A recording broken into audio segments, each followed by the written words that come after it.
सास बनी डंडे वाली भूत। शिखा की नई नई शादी हुई थी। उसका मायका और ससुराल दोनों कानपुर में ही थे, इसलिए उससे मिलने उसके भाई अक्सर आते जाते रहते थे। ये बात शिखा की सास मीना को बिल्कुल पसंद नहीं थी। मम्मी जी, आज राहुल भैया आ रहे हैं। कौन? तेरे चाचा का लड़का? जी मम्मी जी। अरे पर वो तो दिल्ली में रहता है ना? हाँ मम्मी जी, उन्हें कल सुबह दिल्ली के लिए निकलना है, तो वो आज मुझसे मिलते हुए कल सुबह यहीं से निकल जाएंगे। हमने तो धर्मशाला खोल रखी है ना। कुछ कहा क्या मम्मी जी? मैंने कहा हाँ हाँ, आने दे तेरे भैया को, जमकर खातिरदारी करेंगे। अब तो कुछ करना ही पड़ेगा, इससे पहले कि मेरा घर धर्मशाला बन जाए। ये कैसी बातें कर रही हो मीना? सच ही तो कह रही हूँ। अभी इसकी शादी को साल भर भी नहीं हुआ और आए दिन इसके घर वाले आ धमकते हैं। अरे तो क्या हुआ, वो इसी शहर में रहते हैं तो हाल चाल लेने आ जाते हैं। इस बार मैं उनका हाल और चाल दोनों ही बिगाड़ दूंगी। अब बहुत हो गया जी। अरे ये कैसी बातें कर रही हो? हे भगवान, बस आप तो देखते जाइए। शाम को राहुल आता है। नमस्ते आंटी, कैसे हैं आप लोग? हम लोग तो ठीक है, तुम कैसे हो बेटा? मैं भी अच्छा ही हूँ आंटी। बस आज रात के बाद नहीं रहोगे। चलिए भैया, मैं आपको हमारा घर दिखाती हूँ।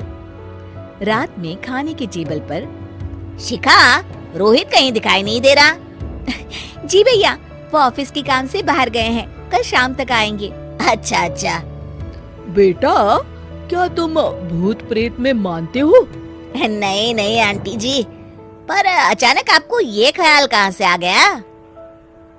पता नहीं क्यों, कभी कभी मुझे लगता है जैसे रात के समय बैठक में कोई घूमता रहता है। ये आप क्या कह रही हैं मम्मी जी? हाँ, तुम लोग घबरा ना जाओ, इसलिए मैंने आज तक इस बारे में कुछ नहीं कहा। ये आपका वहम होगा आंटी जी, ऐसा कुछ नहीं होता। हो सकता है। चलो अब मेरा सोने का टाइम हो गया है तो चलती हूँ मैं। शिखा बेटा, राहुल के सोने की व्यवस्था वहीं दीवान पर कर देना। जी पापा जी। अब चलिए भी। अच्छा, तो बैठक में सोने वाले हैं साहबजादे। क्या बड़बड़ा रही हो? कुछ नहीं, आप सो जाइए। मीना और महेश के सोने के बाद शिखा और राहुल आपस में बात कर रहे होते हैं, तभी डोरबेल बजती है। अरे आप! सरप्राइज! काम जल्दी खत्म हो गया तो मैं आज ही चला आया। ये तो बहुत अच्छा किया। देखिए राहुल भैया भी आए हुए हैं, आप दोनों का मिलना भी हो जाएगा। कैसे हो रोहित? मैं तो ठीक हूँ भैया। शिखा, मैं भी आज यहीं सो जाता हूँ, राहुल भैया से बातचीत भी हो जाएगी। अच्छा अच्छा ठीक है। मीना आधी रात को उठती है, कंबल मुंह से पैर तक ओढ़ के डंडा लेके बैठक में आती है और देखती है दीवान पर चादर ओढ़े कोई लेटा हुआ है। देखो तो कैसे मजे से सो रहा है बहन के ससुराल में।